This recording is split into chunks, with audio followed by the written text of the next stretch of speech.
everybody qualifies for a loan for college. You get a loan. You get a loan. Feminine studies. There's never been a job for that ever. You can't fix the world by going to college and taking a loan out for that. You can only hurt yourself. And in fact, they say here, go ahead and go to college and take your student loan. The government started this. All this, they talked about it, is student loans. This is all from student loans. Right. Everybody who comes out of college has to pay $1,000 a month to something that maybe they needed, maybe they didn't need, but it's $1,000 a month that's not going toward whatever they could choose to use their new income for. It could be housing, for instance. Didn't FDR force the banks to offer a 30-year mortgage as well? I don't know if it was FDR, but that's a thing too. And we're beneficiaries of that, the 30-year mortgage. But the government, this whole housing debacle where young people can't afford it, is because the government stepped in and said, hey, everybody qualifies for a loan for college. You get a loan. You get a loan. You're going for feminine studies, and there's never been a job for that ever. You get a loan. Yeah. Okay. If you want to go for feminine studies to go earn an income, go be a gynecologist, and you will help our world, and you will make a huge income. But don't go for feminine studies.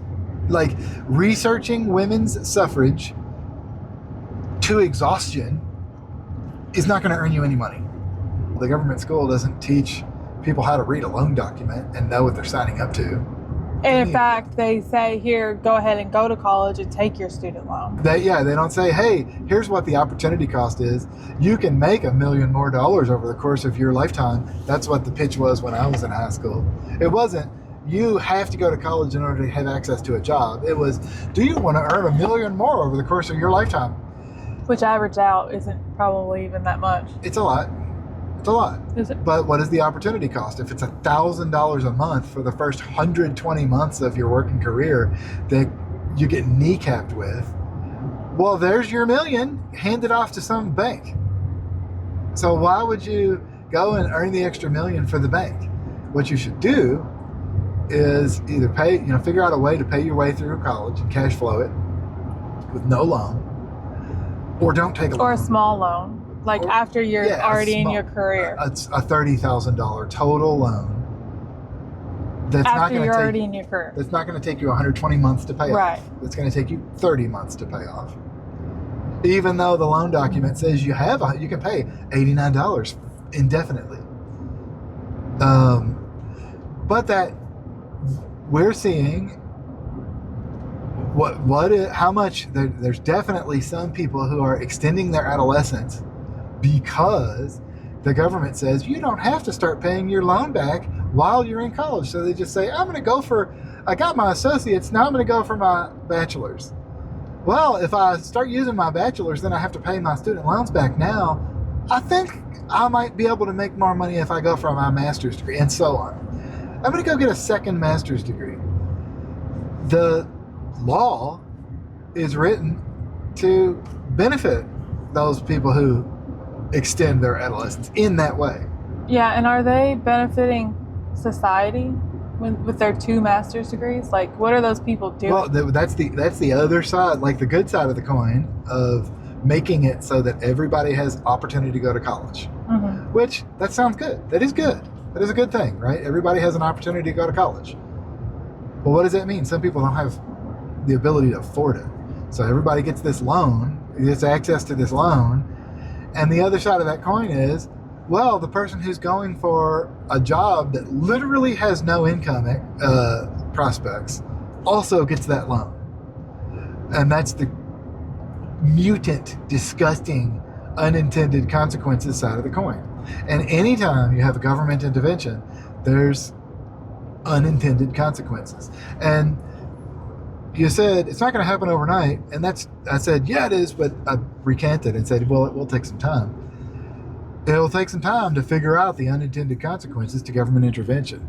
Like we're seeing right now with this Medicaid spending and the hospice spending, the unintended consequences to having wide open faucets is fraud. And maybe, I hope that was an unintended consequence, but it's sounding more and more like some people who are controlling the faucet might have intentionally kept the faucet flowing, knowing there was some fraud. And I don't want to think that, but how can you have, I don't know, if nobody pays the consequences, then we'll know they did it on purpose. And that's beside the scope of this meeting. That was just an exclamation point on government intervention and unintended consequences.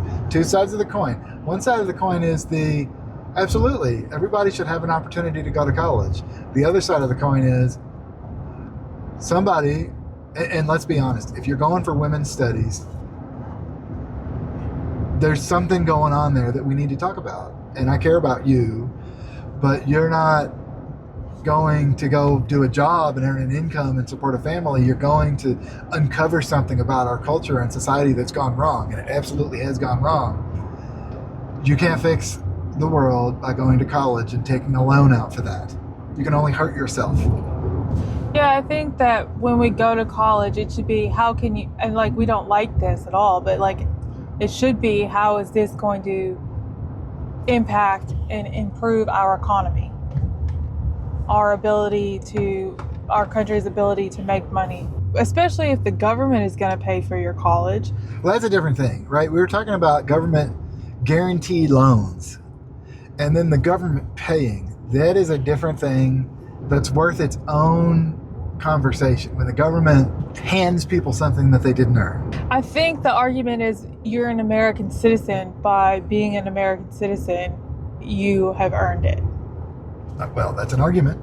We could talk about the merits on that argument. There's some merits there. It's a bad argument, though. That because you're an American, that other Americans have to dig into their pocket, have to have their money taken out of their pocket at gunpoint, at threat of incarceration, so that you can go to college. That's stupid.